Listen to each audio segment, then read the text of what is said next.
Alright, so I've got my light string. Here they are. That's how they work.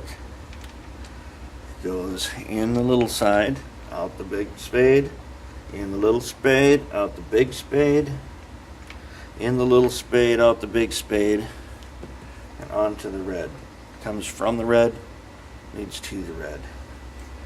And I will be able to hot glue this wire so it's nice and neat inside the roof here. And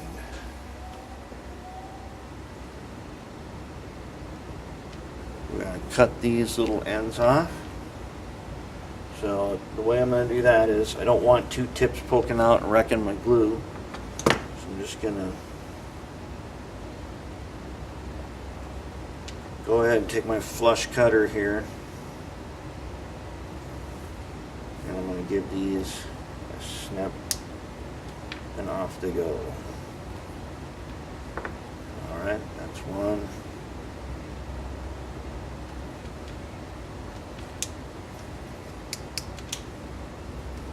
Most of you should have this Xuron rail nipper in your kit. This should definitely be in your toolbox. I got mine when I ordered a Fast Tracks jig. I had never thought that I had needed one in the past until I tried it. Now it is on the workbench all the time. It does not get put away. It stays out here all the time because I use it on all kinds of stuff. Okay, I got my lights here. That's not bad. It's pretty good. Let's go ahead and glue them in place. For the sake of time, I'm going to use contact cement. I think I'm going to go ahead and use this plyo bond. If you're not in a hurry to get this done, Elmer's glue would be a good one. But I'm going to go ahead and I'm going to do some plyo bond. Okay, let's make sure I get it in the right order. So we've got white. And actually, what are we going to do here? We are going to use a bit of white glue. Let me grab some white glue. Alright, got some tacky glue here. And Elmer's would work good too.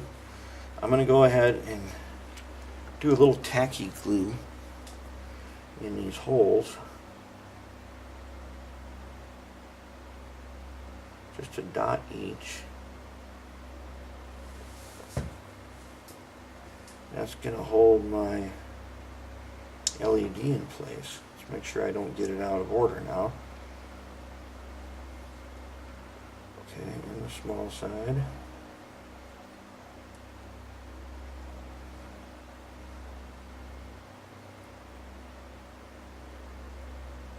Okay. It'll take a little while for that to set up, but that'll be fine. We got some working time here. Okay, again. Let's see if I can do it this way by putting it on the tips of these things.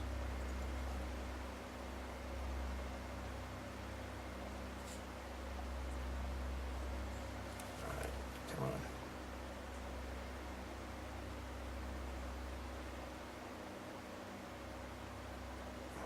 Probably how I should have did it the first time. Yeah, that is how I should have done it on the first one. Let's go back to the first one, redo that.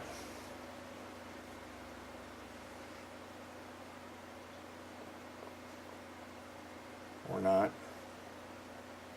I guess not. I guess we're just leaving it that way. Okay. It's not the tacky glue setup. It's that I poked the thing in to my little wood piece pretty good. Now here's the thing, if you use cork with this, it would really hold the LEDs quite snug, which would be a good thing. Okay, so now I want to do a little plyo bond. As you know, and I've said before, plyo bond is an interesting contact cement, and one of its properties are It's not just a contact cement. So I put some on the part. Then I get the part lined up here just the right way where I want it. Oh, she skids off. And I'm going to rub it around. Okay, I'm going to leave that. And contact cement, you wait with the parts apart from each other for a couple minutes, and then you stick them together.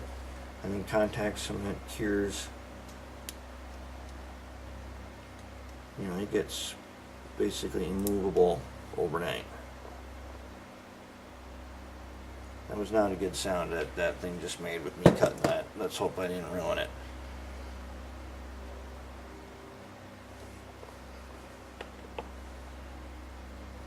Plyo bond is one of those things where once you do this, this is one of those things, while you can change your mind, it's going to be hard to change your mind. If you use white glue, you can change your mind, you know, years later, easily. But since I plan on showing you this and having it ready today, we're going to do the plyo bond. It's just a practice building, and it's okay if it's not perfect. Because what we will have learned from this is probably what our mistakes are and how we might want to do it later. Alright, so now, as you know, with the plyo bond, I can heat an object with the soldering iron, and that is how I make, remember these little things where I glue copper onto a piece of plastruck channel? I use the plyo bond to heat up a soldering iron, and it cures instantly. That's what makes the product really cool. Alright, let's go on back and figure out how we're going to do these red ones. So what we need on these red ones is, now that they're in here, we got to solder to them. So we got to make sure the little one is yellow, the big one is blue. So I'm going to switch this around so that the yellow wire, let's see, no, I got that wrong. I need to go in the little spade with the yellow wire, out the big spade to the first LED. So I want the big spade wire closest to where I'm going to run the wire, right? That's ideal. Okay, so that's how we're going to do that. And we've got it tinned.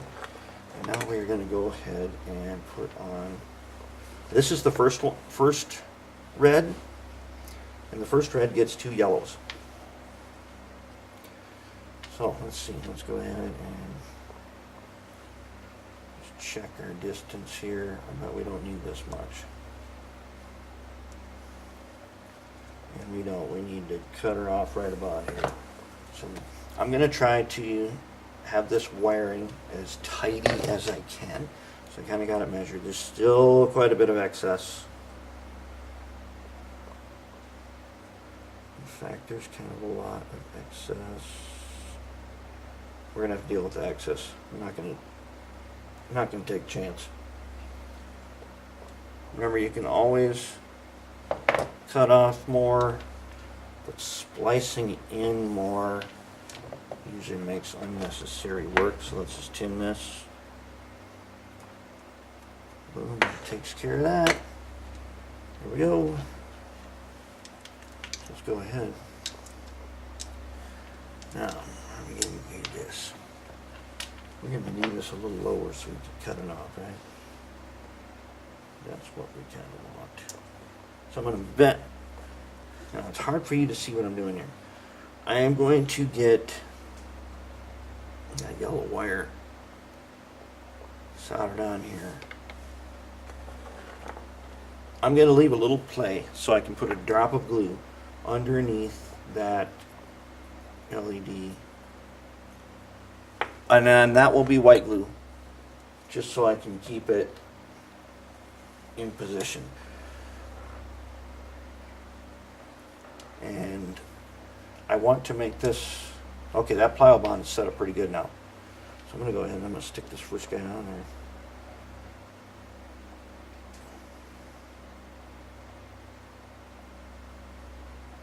Here's a tip for you. You ever doing a laminated countertop? I laminated my desktop right next to this workbench, and you use contact cement. You got to make sure the contact cement is like, it feels dry to the touch. Because if you don't, the part that is wet basically never dries. And a lot of you guys think, well, yeah, duh, that's the way you do it. Well, that's an expert step. I thought that you wanted to use it like contact cement I'm used to, where it's a little sticky and then it sets. Nope, that is not how it works. There we go. Clip that one off. Did we get it to the right place is the question.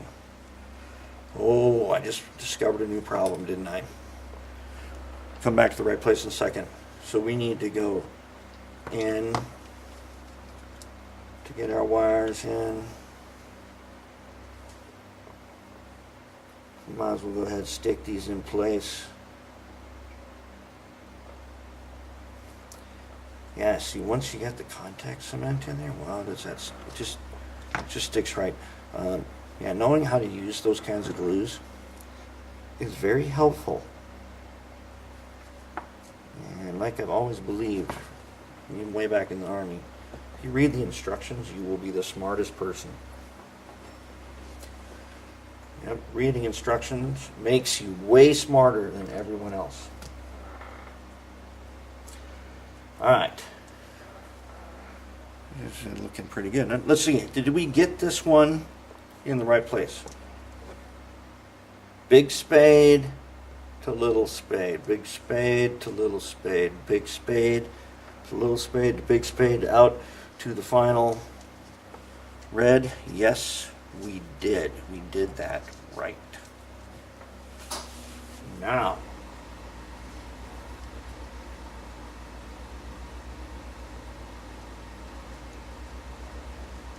okay. That's looking pretty decent, I have to say. I like the way that looks. It's going to be nice and tight. Okay, next, let's go ahead and take our other red. And as we now know, we need to tin towards the top. So, I take my little yellow screwdriver here. I put a bit of rosin core flux on it. And I'm going to wipe these rails, these leads, whatever you want to call them, these little metal prongs, with a bit of flux. And I'm going to take my little 1-inch nut here, put it on there. Make sure that is tinned up nicely towards the top, both sides. There we go. That's what we need. Alright, now as you can see, because I've got the LED, I put a roll of tape underneath it. I tend to use that roll of tape a lot for these kinds of things, especially like locomotives and stuff. They just fit perfect on a roll of tape. Alright, so we are going out the big side, coming in the little spade. We want the little spade in the close one.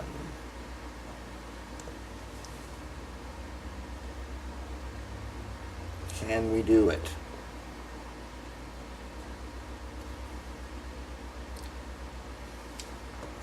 And what does the principal say? I will see you next Saturday. Yes. That's what he says, right? You'll get the answer to that question next Saturday. For those of you who do not get that, it's from the Breakfast Club. from the Breakfast Club in detention. When the guy says, I think he says, does Barry Manilow know that you raid his wardrobe? And the principal goes, and you'll get the answer to that question next Saturday in detention again. Man, that's funny. All right, let's get this wire tinned up.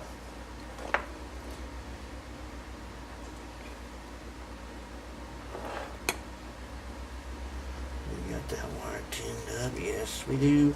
Okay, now here's a trick. We'll just flip this around again. The cool thing is the way we did this, it looks the same in either direction. It's not. Yes, it does.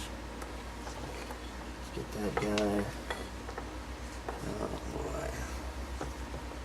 This is a tricky one. These offhand soldering. That's where you burn your finger, for one. Supposed to use tweezers.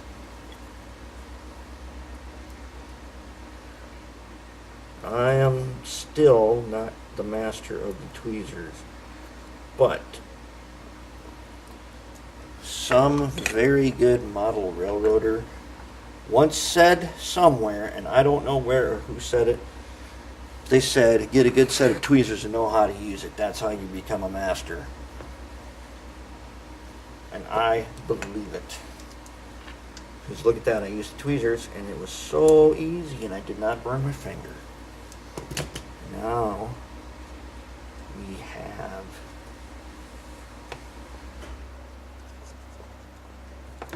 and the wiring in this thing. This is some very clean wiring, isn't it? Wouldn't we all love to have our wiring be so clean all the time? We would, and that's a hard thing to do. All right, now Gripes, what do we do now? I guess we're gonna have to hook it up for real, right? Okay. Well, no, actually, I hate to do this. I hate to finish this before, and I'm not going to. I was tempted to just now wire or glue the wires in place before I've tested this. And it's kind of a bad thing that I should have tested it, but so far I can't find a mistake. We'll know when we hook up electricity. Alright, I'm doing my blue return wire here, you can see that, and I'm putting hot glue to hold it in place. Alright, so expert step. When I do the hot glue, I don't glue across the wire. I don't really want to melt the wire. What I do, if you can see, I want one in the corner here. I put a drop next to it where I put the drop where I want the wire. Put a drop. Okay, I put a drop on there. Then I move the wire into it and I roll it a little bit. Get it in there right where I want it. Yeah, that's one of those. At this point, it should be totally obvious how to do this, but it really isn't, because you're going to melt your wire with the tip of your hot glue gun. Alright. There, I didn't melt nothing, and I got my little corner in place there. Not too bad, huh? Let's try another one. I'll flip it around. I want to get it into the corner here. So I'm going to go ahead and put a drop in the corner.